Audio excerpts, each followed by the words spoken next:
Republicans have tried to protect Medicare throughout the debate. Our amendments to do so were rejected in committee.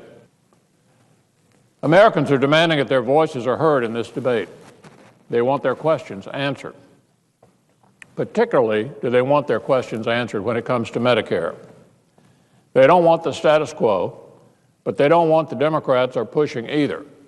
A $1 trillion experiment that cuts Medicare, raises taxes, limits choices, and makes health care more expensive.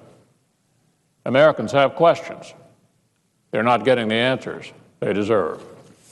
We want to reduce costs.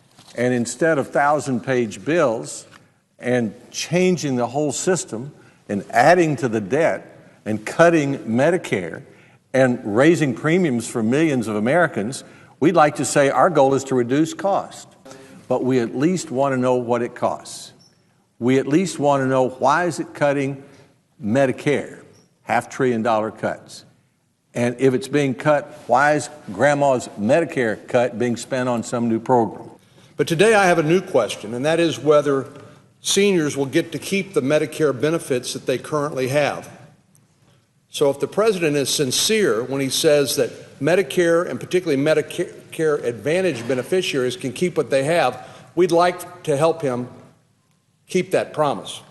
But I think we need to break it down into smaller pieces and ask these discrete questions so that the American people can judge for themselves whether these bills do what the president has promised.